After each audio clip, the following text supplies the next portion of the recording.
Assalamualaikum warahmatullahi wabarakatuh. Berjumpa kembali dengan catatan Syafiq Hasim.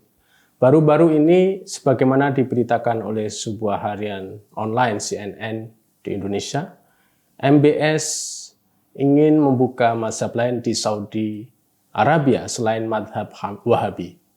Kita semua tahu bahwa sejak berdirinya kerajaan Saudi, negeri ini adalah negeri yang menjadikan paham teologis yang dibawa oleh Syekh Muhammad bin Abdul Wahab sebagai paham teologi resmi. Paham ini umum dikenal dengan istilah Wahabi. Paham Wahabi ini sering dikaitkan dengan Salafi. Keduanya mungkin ada perbedaan sedikit, namun persamaannya jauh lebih besar. Bahkan terkadang kedua istilah ini sering dipakai secara bertukaran. Benarkah hal ini akan terjadi dan bagaimana dampaknya pada kelompok-kelompok Wahabi di Indonesia? Paham Wahabi sebenarnya secara fikih adalah paham yang dikembangkan dari tradisi fikih Imam Hambali, lalu diteruskan oleh Imam Ibnu Taimiyah, Imam Ibnu Qayyim al-Jauziyah, dan seterusnya. Paham ini sangat terkenal dengan ajaran pemurnian fikih dan juga pemurnian teologis dan tidak mengakomodasi unsur lokal dalam beragama. Paham Wahabi pada kenyataannya tidak hanya di Saudi, tapi juga disebarkan ke seluruh belahan dunia. Dengan kejayaan Saudi dalam hal minyak atau oil booming, banyak negara Islam yang mendapatkan limpahan. Limpahan ini jelas tidak hanya soal bantuan finansial, namun juga bantuan pembangunan bidang keagamaan. Saudi banyak memberikan sumbangan pembangunan fisik, masjid-masjid, dan pusat-pusat studi Islam. Melalui program inilah paham Wahabi berkembang di dunia Islam. Indonesia adalah salah satu negara terbesar yang mendapat pengaruh Wahabi tidak hanya di kalangan para agamawannya, namun juga di kalangan masyarakat biasa. Banyak kalangan menengah Muslim perkotaan yang menganut pandangan Wahabi. Bahkan Indonesia bisa dikatakan sebagai tempat yang paling subur bagi pengembangan paham Wahabi dibandingkan dengan negara-negara lain di Asia Tenggara. Mengapa demikian? Pertama, sebuah paham agama apapun akan bisa berkembang di negeri yang terbuka. Indonesia pasca reformasi terutama adalah negara yang terbuka dan demokratis. Semua paham keagamaan mendapat tempat yang layak untuk mengekspresikannya. Karenanya, Wahabi juga mendapat tempat yang terbuka untuk berkembang di negeri ini. Kedua, di samping negara, organisasi-organisasi Islam, meskipun sebagian besar mengecam Wahabi, namun mereka tidak bisa melakukannya lebih dari sekedar mengecam. Nahdlatul Ulama misalnya adalah ormas Islam terbesar di Indonesia yang dari pendirinya pada tahun 1926 adalah pengkritik Wahabi terbesar abad ini di Indonesia. Namun apa yang dilakukan oleh NU adalah sekedar mengkritik pada level diskursus. NU tetap melihat pengikut Wahabi Indonesia sebagai warga negara yang memiliki hak hidup di Indonesia. Itu pun cara pandang NU pada Wahabi juga sangat dinamis sekali. Ada masa di mana organisasi ini sangat kritis dan ada masa di mana organisasi ini bisa halus atau soft. Ini tergantung pada suasana hubungan geopolitik. Ketiga, ada kelas masyarakat Islam Indonesia tertentu yang memang bisa menerima paham Wahabi sebagai paham keagamaan mereka. Mereka yang bisa menerima paham Wahabi karena memang ada kecocokan pada konsep teologinya, dan ada yang karena proses pendidikan yang panjang pada mereka.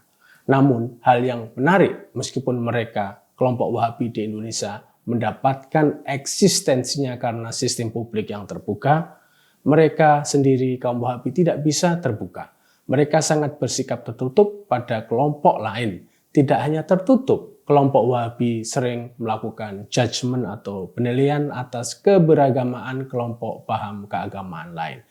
Bahkan mereka tidak ragu untuk mengatakan bahwa kelompok madhab Islam yang lain sebagai kafir. Takfiri atau mengkafirkan ini adalah salah satu ciri Wahabi yang sangat kuat. Jelas karakteristik keagamaan demikian yang sebenarnya hal yang tidak sebanding dengan yang mereka dapatkan dari keterbukaan di Indonesia. Kenapa mereka, kelompok Wahabi yang bisa berkembang karena keterbukaan di Indonesia, namun mereka justru tidak bisa terbuka? ini artinya keterbukaan dibalas dengan ketertutupan.